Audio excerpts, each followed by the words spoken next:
Hey, y'all, imagine you're just a kid, barely 13, standing at an airport gate, clutching a boarding pass with your name on it, Lila Harper, first class, Charlotte to Seattle, and some gate agent with a fake smile and too much mascara decides you don't belong. Not because of your ticket, but because of your voice, soft, with this faint lilt from years spent bouncing between North Carolina and a research outpost in Guadeloupe, where your dad studied coral reefs. That's where this story starts, with me, Lila, frozen mid-step, hearing this woman, Karen Walsh, sneer, "Sweetie, we don't do French accents in first class, this ain't Paris." The crowd around us goes quiet, and my heart's pounding, not with anger, but with this cold, sinking feeling like I'm a glitch in their system. My mom, Grace, steps up, calm as a summer lake, but her eyes are steel. Her name's on the ticket. She's bilingual. Check the documents. Karen barely glances at my passport, just leans in, loud enough for everyone to hear. Well, she doesn't sound like she fits up front. Ouch. I feel my face burn, my throat tighten, but I don't cry, not yet. I just go silent, staring at the floor, while Mom hands over every piece of ID we've got. I'm American, born right here in Charlotte, top of my coding club, fluent in French and a bit of Creole, but to Karen, I'm just wrong. The worst part? Across the gate, there's this kid, maybe 10, chugging a Coke, bouncing like a pinball, and nobody bats an eye. But me? I say bonjour, and I'm a fraud. We board, eventually, after another agent checks our papers and Karen tosses us a smirk, like, guess little Miss Fancy Voice gets to fly after all. I sink into my seat, staring out the window, and something shifts, not rage, but this quiet resolve, like lines of code clicking into place. See, my dad, Dr.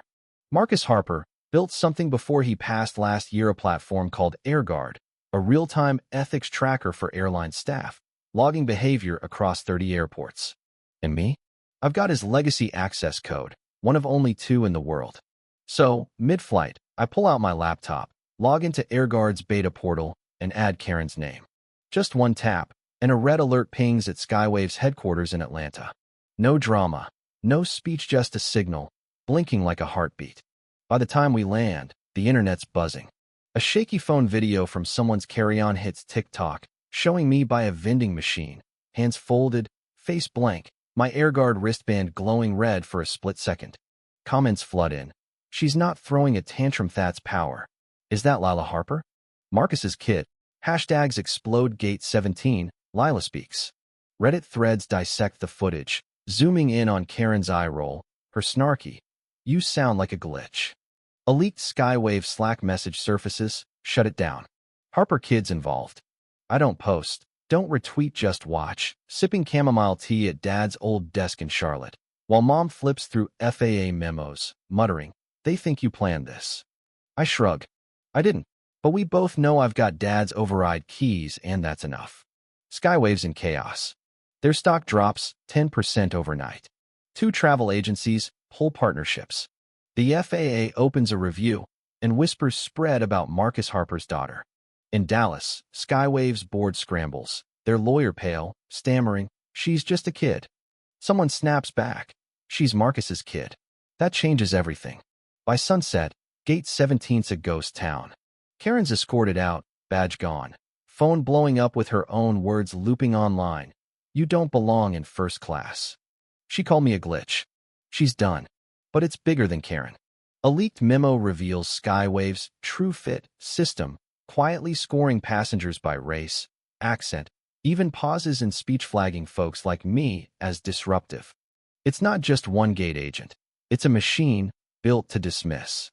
So I keep coding. In a DC office, I sketch AirGuard 2.0, a live feedback loop mapping ethical turbulence, not just catching bias, but predicting it. My aunt, Sarah Harper, Dad's sister, and an FAA advisor, pulls me into a hearing.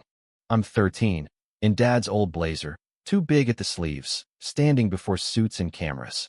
I don't read a speech, just open Dad's notebook and say, "He wrote this in 2016. If someone's not heard, the system should lean closer." I didn't trigger AirGuard to punish anyone. I did it because I'm not a glitch, I am a guest. The room's silent, then erupts. 9 airlines signed the Passenger Fairness Accord that day, making AirGuard's ethics scoring mandatory. Skywaves grounded for 48 hours. 3 airports suspend their routes. My name's everywhere: CNN, BBC, even Kotaku, weirdly. But I'm not celebrating.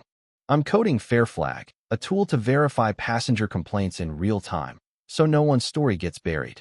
When Skywave offers an apology and a fund in my name, I say, name it Marcus. It's not about might, it's about the system Dad built, the one I'm guarding. Fast forward, I'm at a summit in Montreal, not for CEOs, but for kids like Mekids mocked for stutters, accents, or silence. We don't need podiums, just space to be heard. A girl with a lisp draws her story on a whiteboard, and I realize this is the real win. Back home, a plaque at my library reads, "For Lila Harper, who proved ethics can fly." I don't touch it, just let it be. Last week, I saw a boy at a gate, voice shaky, and the agent knelt, smiled, said, "Take your time." No red flags, no cameras, just dignity. That's the loudest victory. So what's justice look like to you? Ever been dismissed for how you sound, where you're from? Drop it in the comments, wherever you're watching. Because sometimes, the quietest kids rewrite the loudest systems.